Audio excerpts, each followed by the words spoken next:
All right, folks. We're going to try to make this fast. This is Red Ben as fast as I can. It is Tuesday, August 1st, 2023. You can get a hold of me on Twitter at RedBenTrader if you want to learn more about the algo I'm using. It comes from my coach, Simon.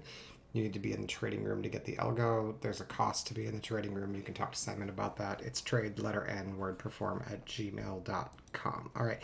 Um, I wanted to primarily do this actually just for myself, but if anybody else is curious, I am working on a new scalp technique using a very small time frame, and it's not finished yet, but I kind of want to demonstrate. I think it's a good example of how you can use Sierra charts to like watch things that you would never be able to like process in time to act on, and then have them have Sierra charts, the algo, like signal you for when those like important levels occur before they actually before the trigger. So there's always two parts to every trade. There's a signal and then there's a trigger. The trigger is what tells me to actually push the button.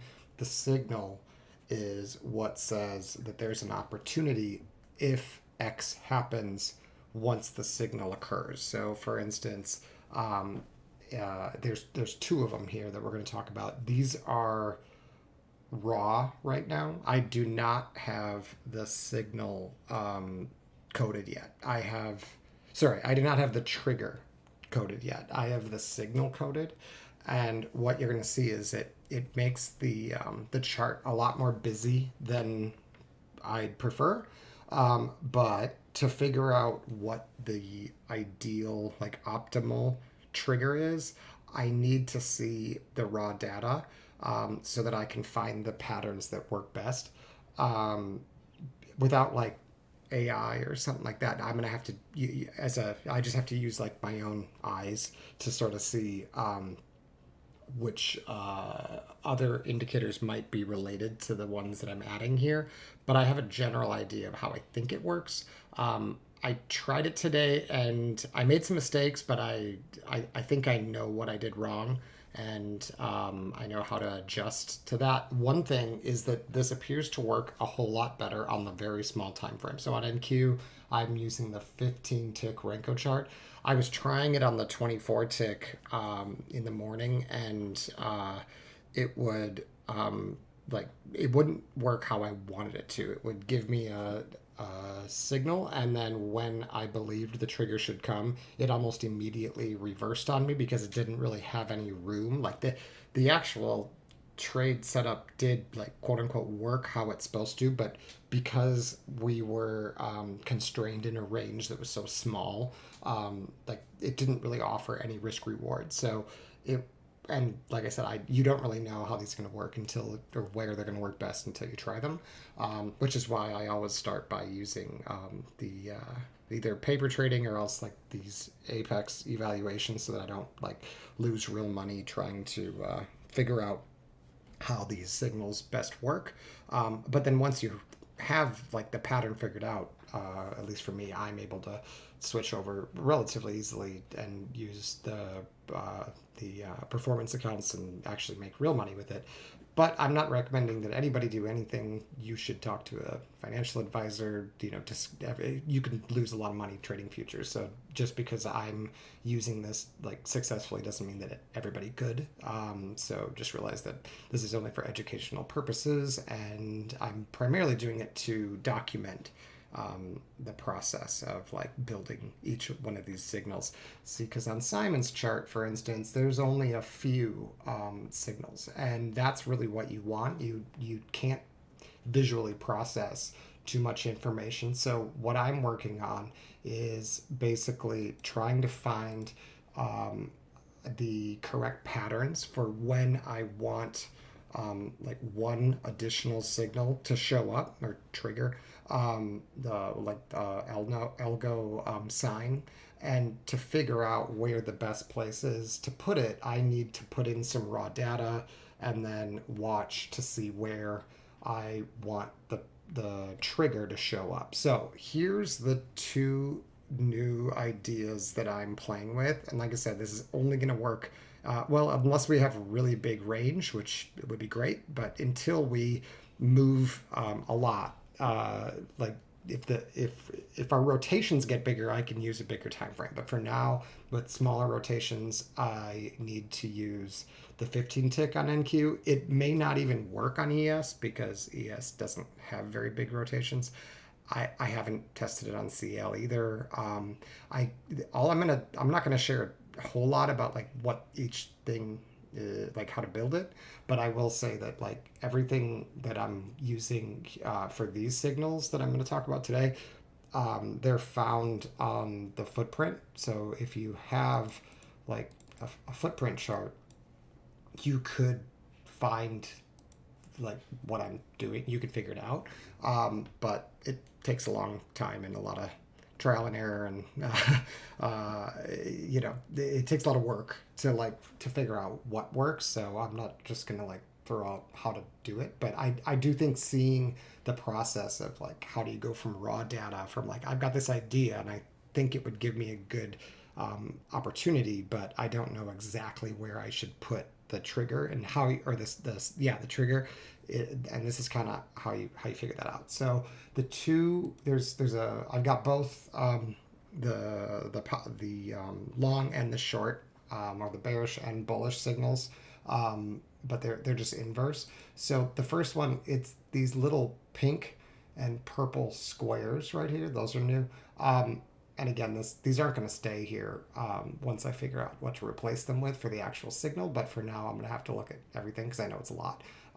Those little boxes, the pink and the purple, are referring to the bar to the left. So this purple square prints when and stays there, does not reprint once this bar finishes. So once this bar closes bearish, if certain conditions are true, that purple box will show up at the high. And then for the bullish bars that get the same exact signal, only inverse, it's a pink bar to the right. So it's this bar that's causing it to trigger, and it's when this closes, it prints this pink bar to the right of the low. So so that's the first one, and these are quite a bit different, but what's fascinating is they're gonna work sort of similarly.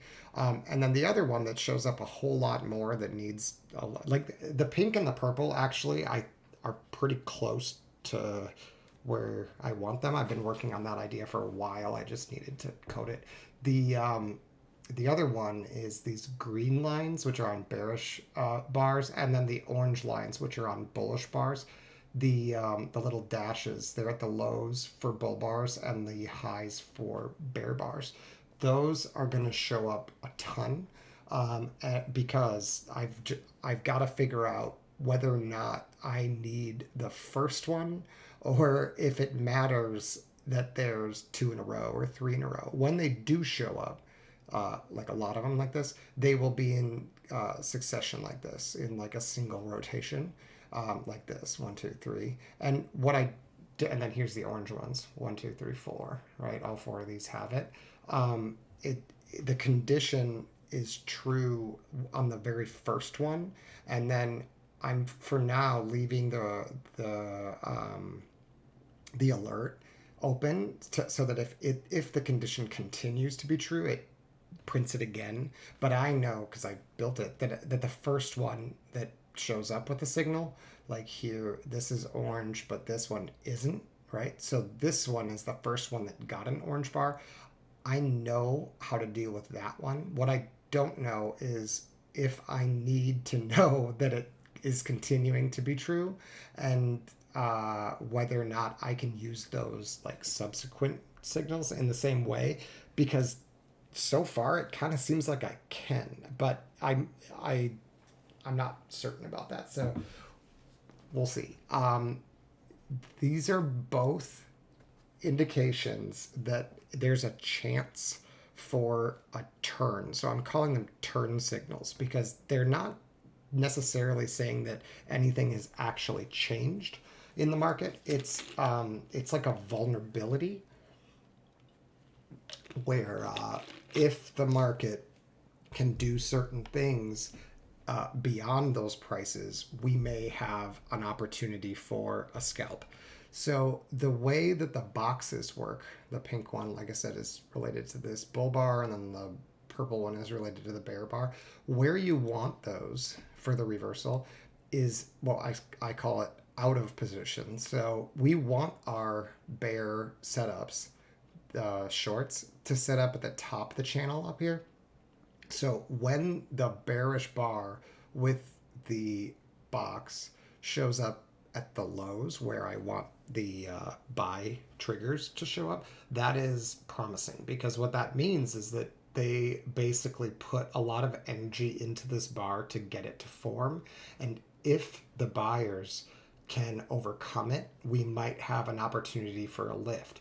So for the bull signals, the pink boxes here, the best opportunities are going to actually come when they are way high up in the channel like this, and that opportunity is going to be for a short back down. So the best chance for those to work are actually a reversal, but they also, if you can't get them to reverse, or if they are at the correct position, so bull boxes down here and bear boxes up here, they can actually act as support and resistance in a trend. So I don't totally know how to trigger the continuation trade yet, but I have some ideas.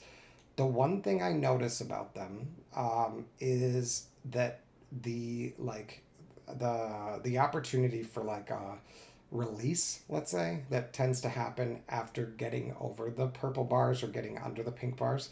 They primarily, you'll have a better, or I will have a better win rate if I wait for the VPOC line, the yellow line, to get over the bar that's signaled with the box, or under if you're shorting. So like here's the one that caused the box to signal, and I need the yellow line to get over that on a bull bar.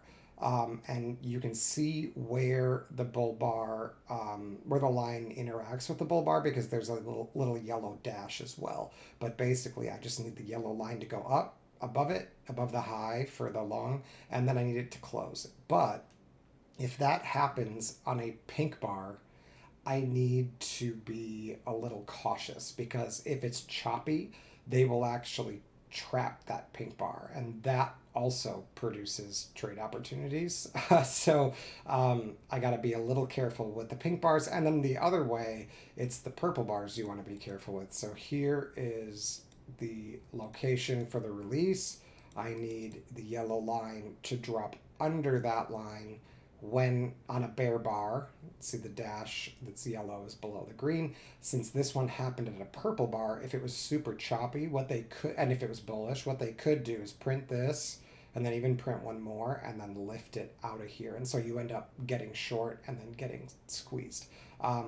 It doesn't happen every time, as you see. It sometimes does it anyway, even though it is a purple or a pink bar. But if you want to have the highest win rate, it looks like waiting for a bar that's not purple or pink will be better.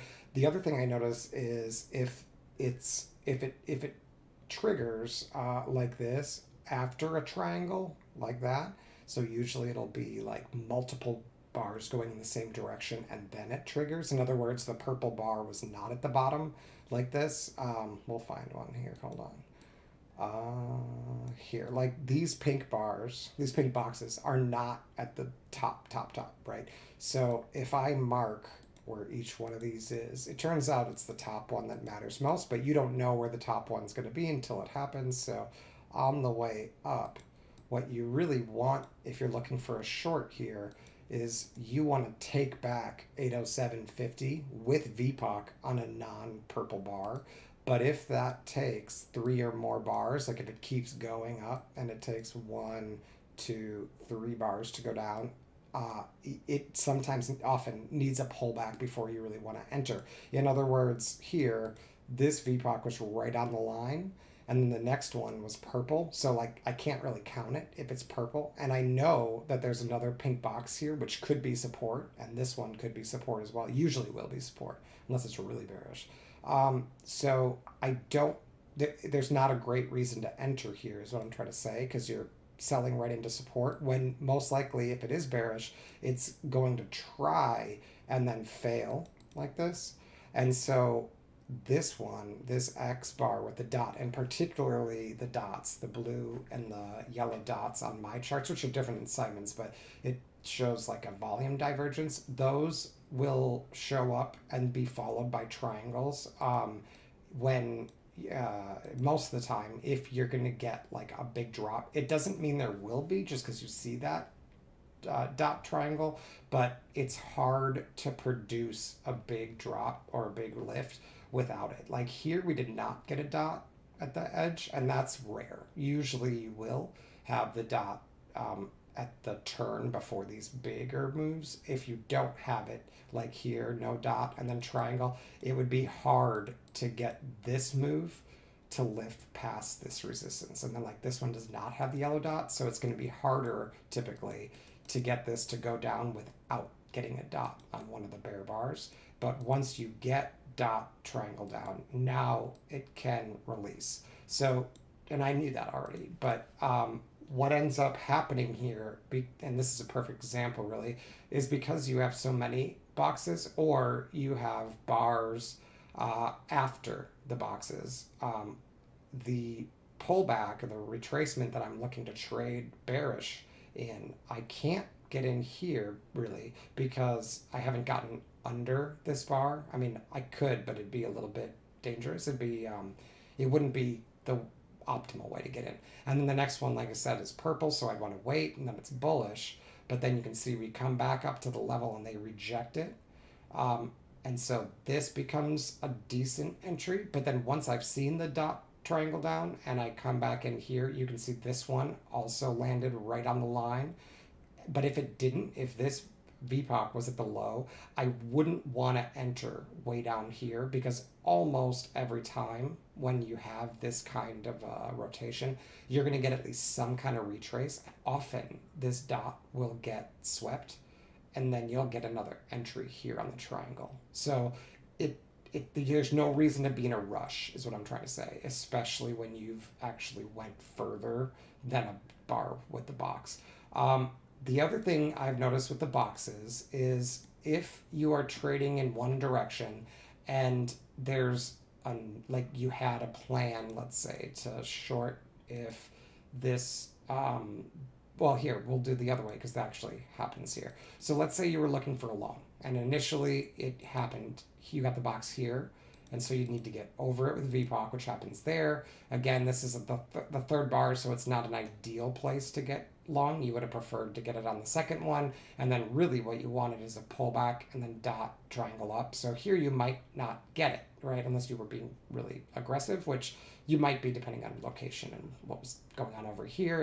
If it's at support, you can take it. But if I do that and I don't take the trade, right? And I'm waiting and I'm hoping for a pullback. If I get another box of the same color like this, I now need to adjust my like trigger to being a VPOC above that. And that's actually what's been so hard to code because it's difficult to explain to Sierra chart that the level I want something to happen is here, but not if this occurs first. So now I would need to get up there to get bullish and get VPOC, the yellow line up there. But then I get another purple box. And so now I only have to beat this one. I don't actually have to get up here. But because there's a purple one above me, that has to be my target.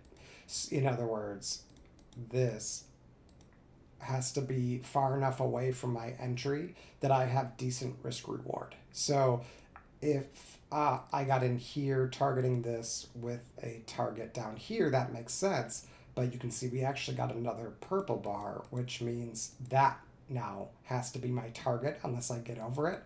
And you can see that this is definitely poor risk reward. And what I'm hoping is that thinking about that way will help me avoid scalping in the wrong direction.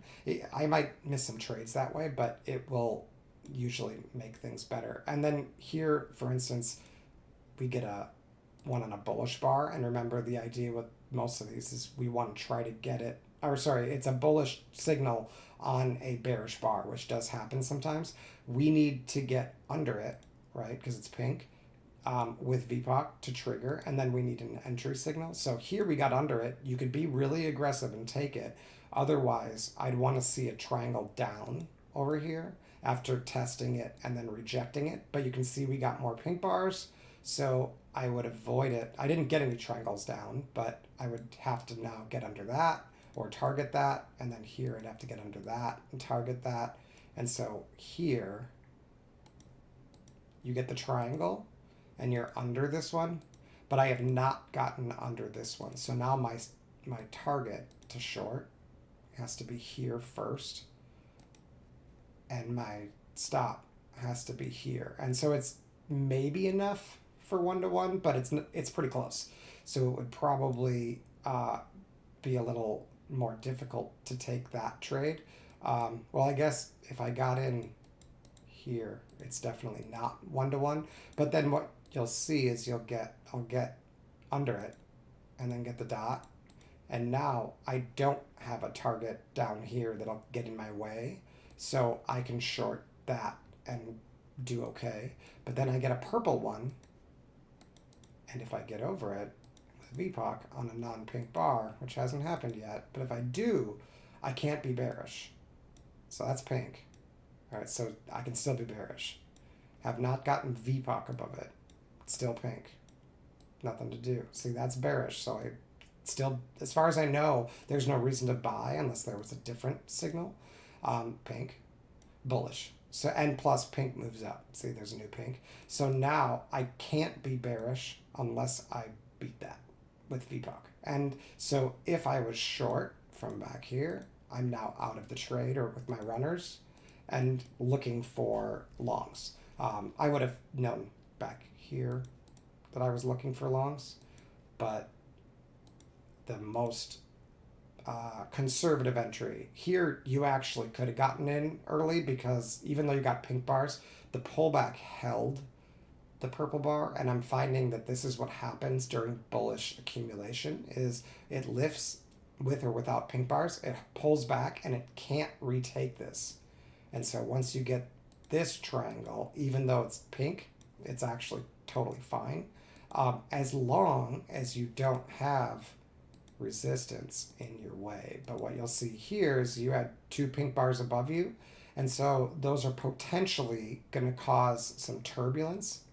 But once you get over them here, now you get more pink bars. So now I'd have to get up under that to be bearish. And so it's clearly bullish at this point, right? And there's no reason to short this or to think short at all until I get under that.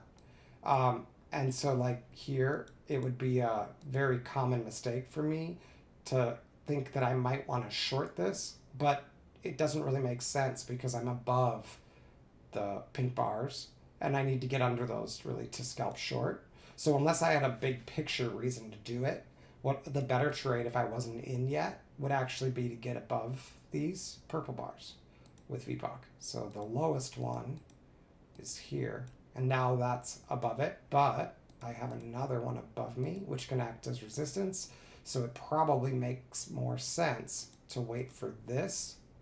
And now I've got a dot and another pink bar. So as long as this holds on the pullback, so for instance, a purple bar or a bull bar, I can start looking for longs. But if the next bar is bearish and it's not purple, well, now it's probably going to look short.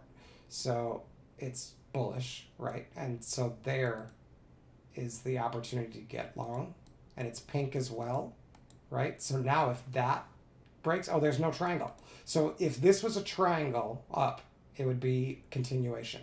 Here I got the dot. It looks like it's support, but there is no triangle. It turned. So now if I get under this, it's bearish.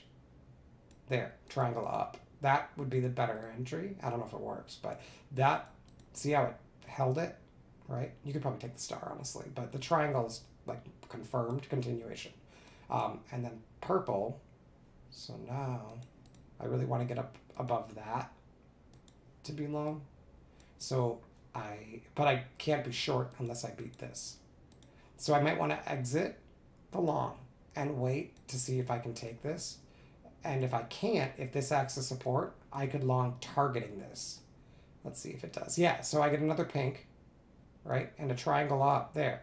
Now I can long here, stop under this one, target here. Because even though it's above me, I've got enough room there, whoops, to target it. I don't know if it works, I don't remember. Yeah, it does. And then you could hold runners if you wanted. And then you get another dot triangle up above it. Oh, but it's pink. So this is dangerous because look, too many lines, I couldn't see it. So purple bar, normally you want a non-pink bar that's bullish with VPOC above it. This one did not, it's bullish, but you didn't get VPOC above it. You got VPOC above it, but it's bearish. And then this one couldn't get VPOC above it, even though it's bullish. This one's pink. So, and look where you are. You're at the top of the channel after a huge move up. Probably too aggressive to take this. Now, if it pulls back and holds this and gives me another pink triangle up, totally fine. But if now I lose this, I can't really be bullish.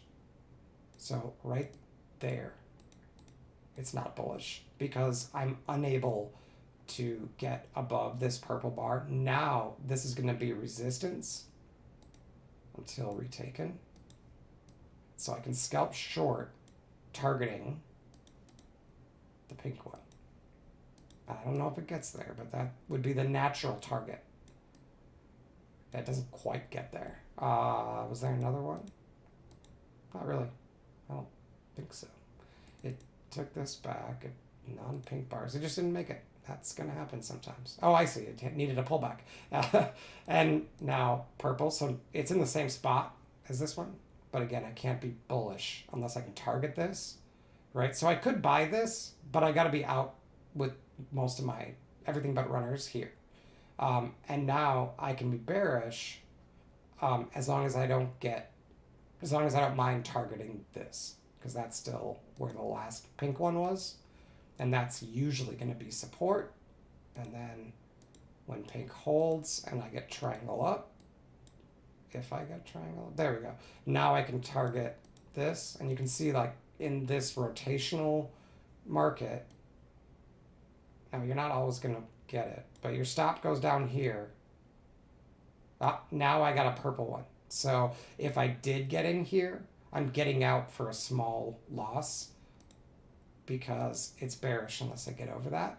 And so in essence, that's my target, right? So I don't want to be long if I'm under a purple one. But then we get another pink one, so I don't want to be short. Okay, so now I got to get above this or below that for sure. They come up to it, they reject. Triangle down doesn't quite get VPOC below it, so it's a little not quite aggressive enough for me to get short there. Okay, but then we wait. That one is purple. I have to wait. Pink. So now it's here, right? I got to beat that to be bearish. And now I've got a pink below or above me. Here, let me start over. So bearish if I get under that, bullish otherwise. But this, I'm under it. See, so I got to get VPOC above that, and then that's my primary target. Probably not worth trading because it's just going to be choppy in here. Now, look at this. I scoot this up. And now if that holds, I might have an opportunity for a long. And if I break it, though, well, then I've got a target right here. And again, it doesn't really make sense. And this is why it doesn't work on the higher time frames, because this happens over and over again. Now we've gotten it above the purple on a non-pink bar. So if we pull back and hold this pink box, it's a great entry. Otherwise, if it just lifts, like you'd have to be pretty aggressive to take it. Okay, so you get another pink. So this could work out for a short. If it gets, so see, that's purple. So I really want it to be non-purple. But if it wasn't purple, I could target this. There's one that's not purple and it's got a purple box. So that's much better. If that breaks, it's bullish, right? But yeah, this is pretty tight, but you could probably take it. Again, the third bar is always more aggressive than the second one. Coming after a triangles, you might get stopped and your stop is going to be bigger. So the problem here is my risk reward's not good enough, but it's probably bearish. So if I could get in a pullback it's usually worth it. So let's see if it can pull back and not close above this. There, that's what I want. So I got a pink bar above the purple, right? After getting under the purple, came back with a pink bar over the purple, and then went bearish with a big aggressive sell flow. You could just get in there. And then I want the triangle to show up, and that's where it's confirmed that it's bearish. My first target really needs to be here or here. So that's the only problem, is if I get stuck here, which it might. Yep. And so you got to be out because that was your target. So it's just a scalp when it's this tight, but no purple box. So really I can't be bullish unless it gets above that with a non-pink bar. So I don't want to buy that. Pink, wait. That's actually a short because all I could do is get pink bars above the purple box. This is still valid. And then star down, I can target this again. And now this has been cleared, so it's probably going to go to this one. So I would expect, since we already tried turning at that pink box, it's going to probably come back to this one. I don't know if that's true. Okay, that purple confirms that it's bearish unless it gets above this. Bearish unless it gets above that. With VPOC on now, it's got to be a bull bar. The green bar is probably not going to count. I'm not certain about that, but it might not have gotten above anyway. Maybe by a tick. I would still be bearish here. Purple's, this is okay because we've already gotten a VPOC below it. This is what I was trying to, I'm glad I found this example for myself in the future. So even though this is a purple, here, let me erase the lines. So you have, where is it? This is the pink box we're working off of, right? We need to get, we need to get non-purple boxes, bars underneath it. And then there's no other pink, right? They're all purple. So once I've gotten the non-purple VPOC below it, assuming I have not gotten VPOC above this or above, and I'm not currently above a purple box, now that I've taken it, any triangle down would technically work. The problem is my stop has to go up here for that. So I could technically short this, like I said, and target this one. And now, even though this is, even if this was purple, or these triangles are still bearish entries, in even this one, targeting down here, because I've already gotten a regular bearish bar that's not purple underneath the pink box. So now when it turns right there, I'm going to assume this is holding, right? And then I get the pink bar, the pink box, and now I know it's bullish if I can get a regular bar up there, because I can't be bearish unless I get a regular bar under that now. So this one is no longer valid, and neither are any of the other, like anything else. It's just can't be bearish unless I get under that. I'm back to that again. Oh, it looks like we're going to do it if I get a none. So if this one was a purple, I'd have to wait. Like that. I got to wait. Need a non-purple. See this? Not good enough, most as far as I can tell, because this sometimes just gets stuck. Now that confirms it's bearish. And the problem with bear moves is you sometimes don't get a pullback. But if I do, it'd be a good short. I don't think I do, though. Yeah. So you'd have to be really aggressive here. Maybe since they're lined up, since this pink and this pink are lined up, maybe it's okay. I'm not sure. As far as I know, the purple and pink triangles as entries will work way better after you've confirmed the direction. So if you already know you're bearish here, which, I mean, it is a higher or a lower high, but it's not a lower low. Not sure, but yeah, that's more aggressive. Okay, so that's how those work.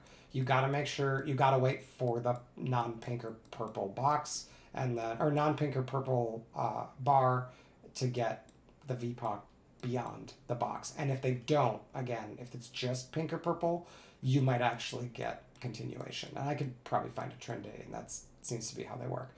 Okay, so the other thing I added is the little dashes. So there's a green on the bear bars and orange on the bull bars. These work differently. The cool thing about these is that technically any VPOC that gets beyond it, behind it, right? So if this is a bear bar with a green bar, with a green dash, we'll say, any bullish VPOC, even if it's pink, that gets beyond it, basically makes this likely to hold. Now, it doesn't mean it's not going to trade at all underneath, but it means that if I get a setup down here, and it does not mean I should immediately enter unless I already know the direction, but if I, for instance, was looking for a long at this location, like let's say I already saw that this became like an accumulation zone, right? And like I said, I see that happen at these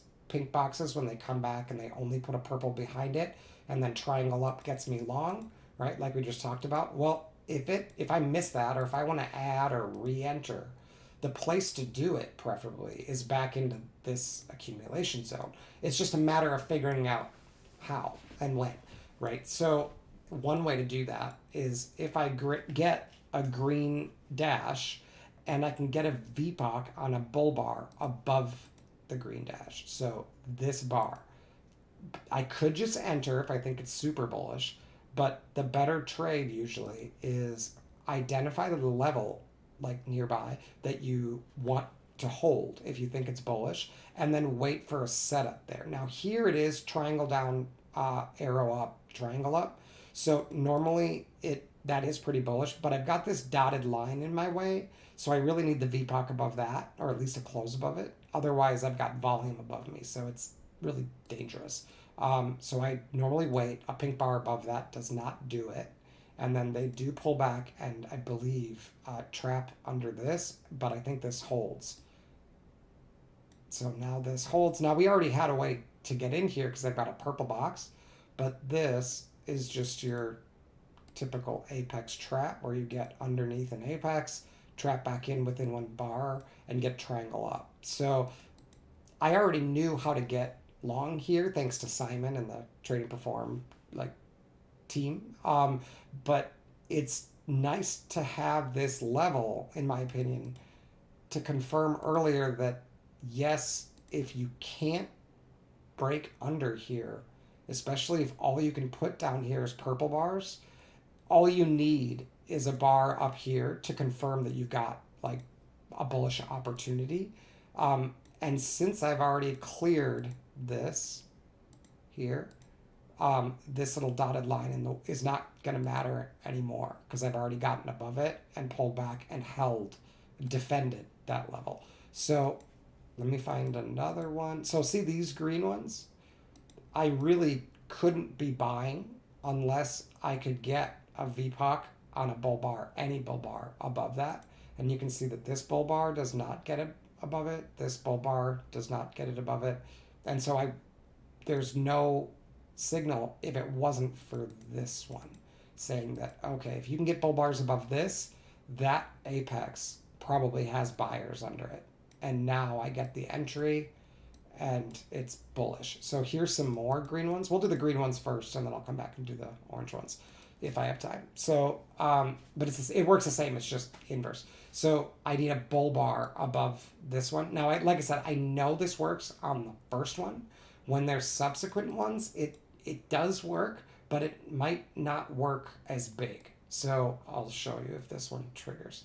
So we need VPOC above it. There we go. So I know it's a pink bar, but it still should work. And what it's basically saying is that this apex should be defended. And you can see that the first green one was here. And we've actually gotten over that as well. So that tells me that this should be able to be broken. I don't know if it will. Well, it tested it. There we go. That's usually how it works. It's not going to go to high a day, but it basically is saying that there is more buyers at this apex than sell pressure at this apex. So usually you're going to at least sweep this. You might not go much higher. Like this might be the high, but for scalping, that's beautiful. So we get more green, basically telling us that if we can't break over that, we need to not be long. So right when this closes, this one confirms and I can get out of my long, right, for a profit. And then I just keep waiting or being short until at least one of these gets a VPOC above it. That's very close. I don't think it quite got there. Nope, not quite. So nothing to do yet. And again, the very first one was actually way up here. So technically that's my target, unless I get over that too. Nothing to do. So no more green. We'll just do bullish first. So see how I still can't get VPOC above. We get rid of all these other lines. So this one is the lowest one. I couldn't quite get it there. And the VPOC's down here, so I still haven't gotten it. Now I get another green line down here, right?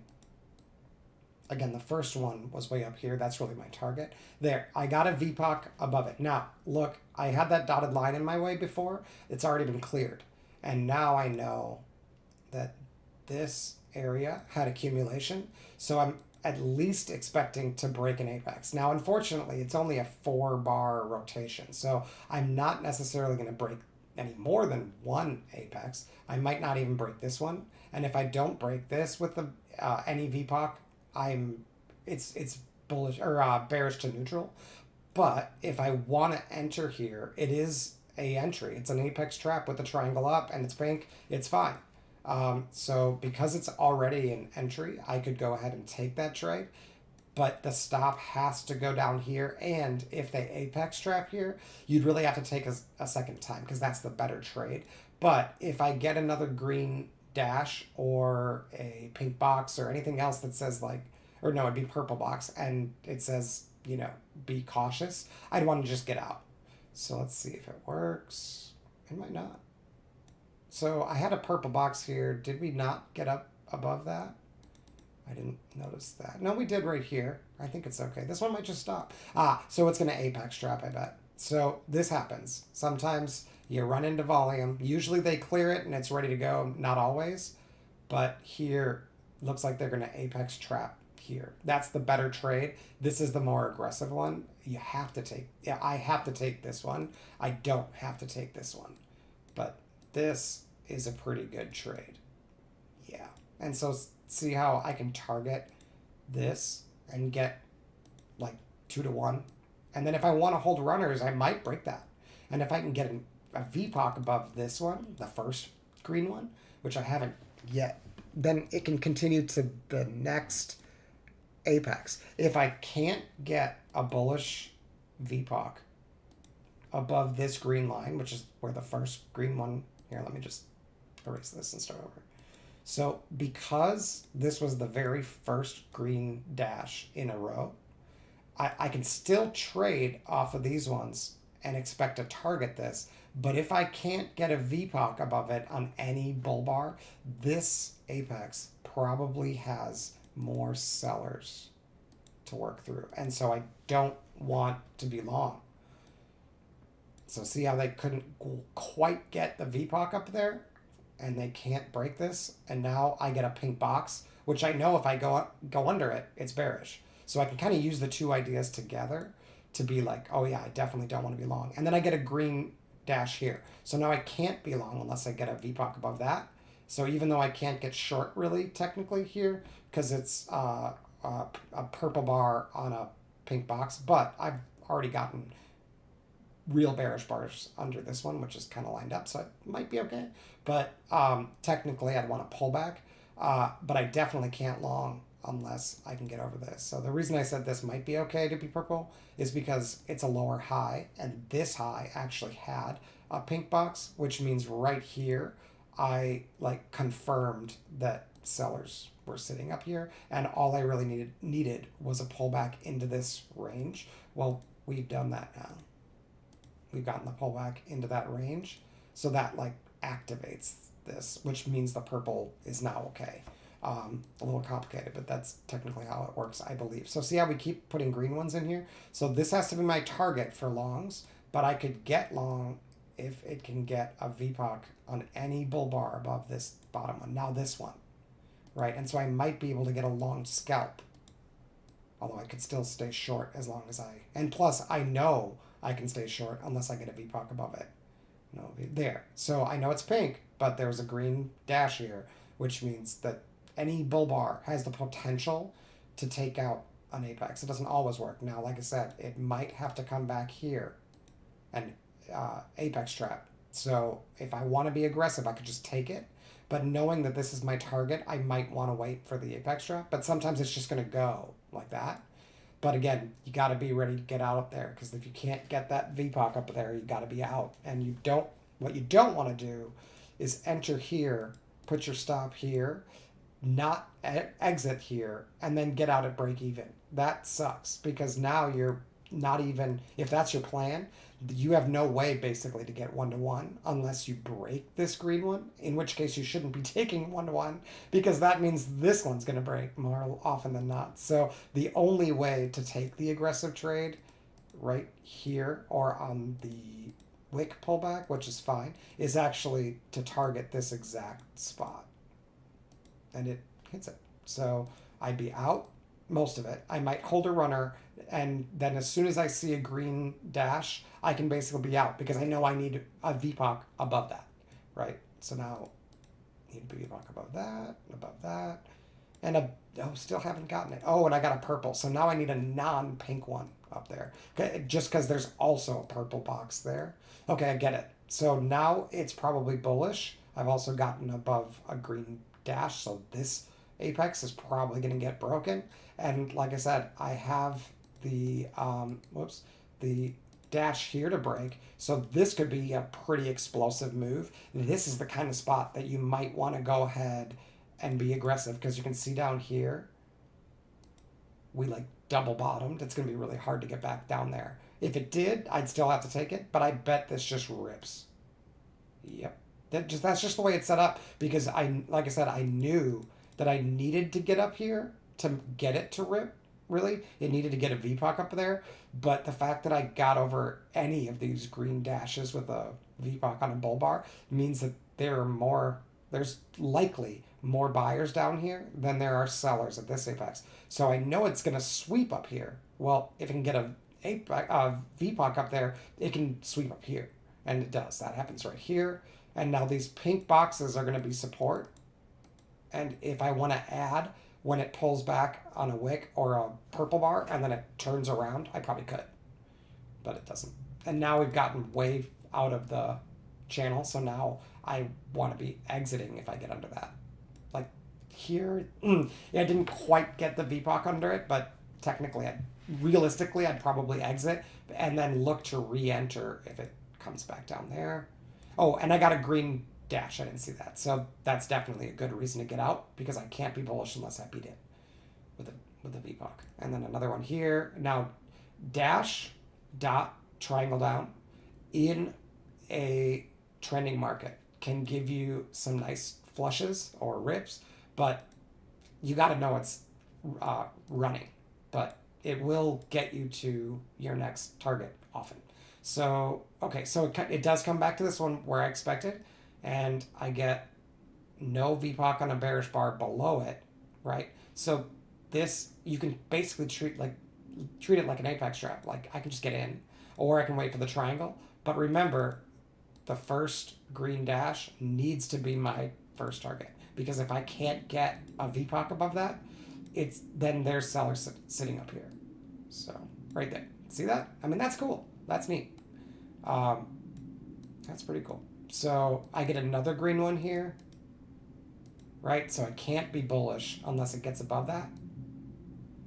And there, I get another one here.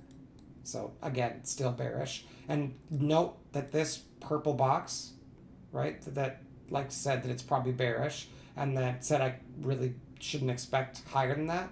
And then this pink one did get beat. So as long as this holds,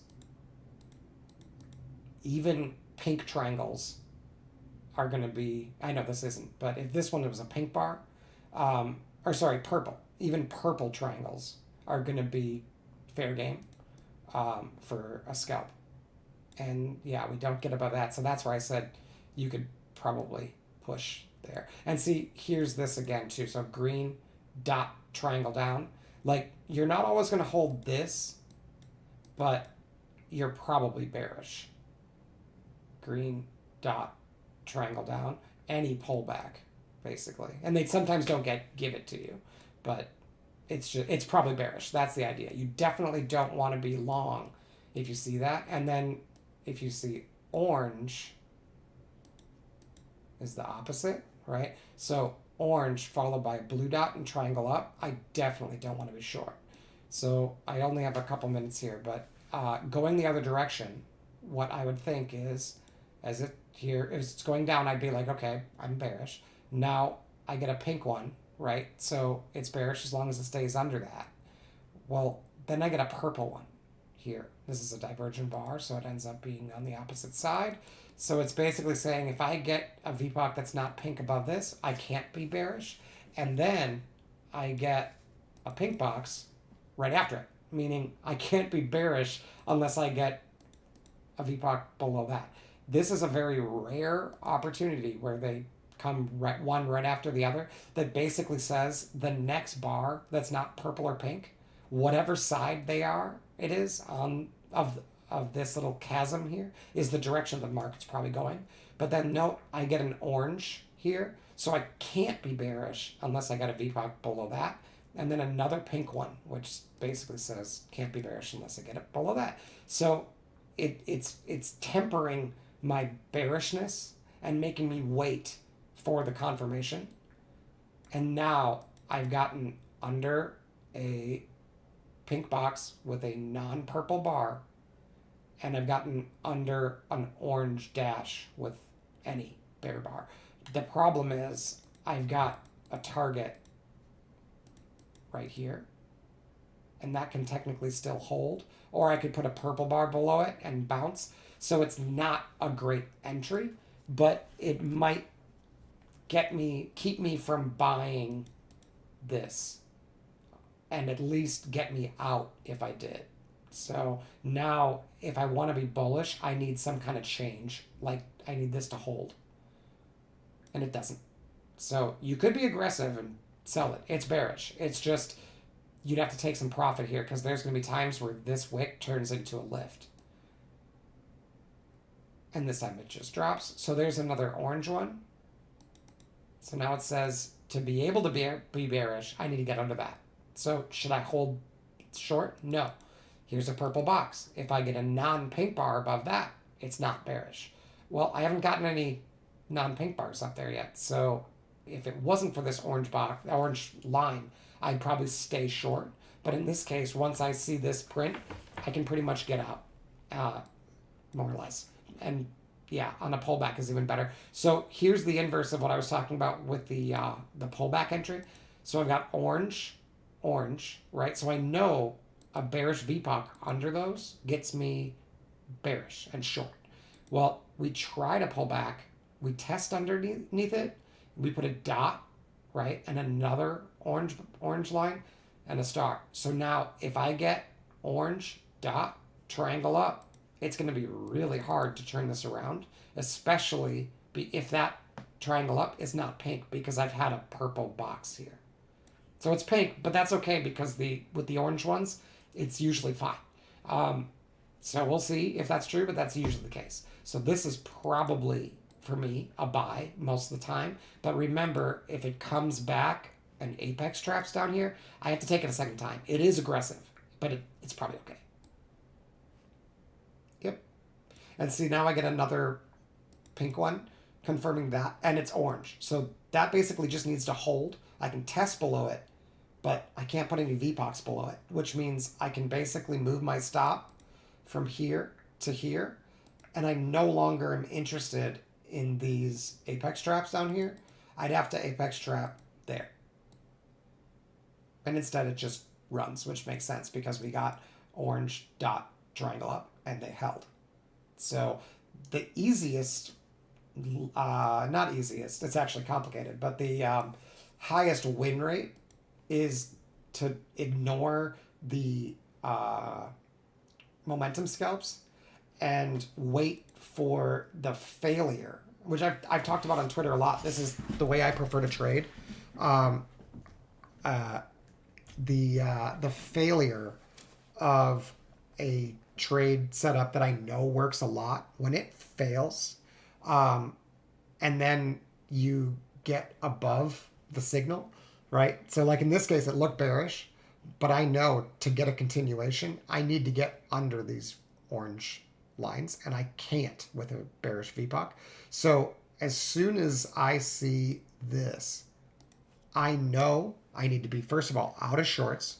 And second of all, I'm not looking for short continuation. And my highest odds trade is going to be to treat that just like an apex trap. So imagine that these orange lines have a apex flag. And if I get a test below and a rip up, I can enter, especially if I get a triangle, even if it's pink. And then because we basically already identified that there are buyers down here, sometimes they will come all the way back, get under this one, and then lift. So you have to be ready for that. But a lot of the times when it does this, and then you get triangle up, pull back, dot. See what you really did? You did it twice. You got orange, dot, triangle up, right? That's really, as long as it's bullish, it's good. Well, if you didn't think it was bullish, you might wait. Well, if you look closely, you got orange, orange, dot, triangle up. So if you aren't sure here, well, here, clearly it's bullish. Boom. Right? Make the day. And I took that trade today. So that's that. I gotta go. But like I said, I'm using the algo from the Trade and Perform room. Simon built the algo. You can reach Simon at trade, the letter N, wordperform@gmail.com. If you're in the trading room and you already have been using the algo and you want to add new things like I have, I've been doing this for like, I think it's almost 3 years now. I don't recommend adding things to it. It's just fine the way Simon has it. And it's going to get you, well, I can't say it's going to get you profitable, but for most people, if they follow the program, they can get profitable just by following the high odds setups. But if you've been doing that for a while and you want to add like different confirmations or different strategies like scalping into your game, and you're in the room already, talk to me on Slack and I can help you like configure and customize the algo on if you already have it. The Sierra chart book will not work. My Sierra chart book will not work for anybody who does not have Simon's custom studies. So you don't have to ask for it. I literally can't give it to you. It wouldn't do you any good. It won't work. But if you're in the room already, you can talk to me in the Slack channel. Just DM me and mention that you saw this video and you want to add something to the algo you already have.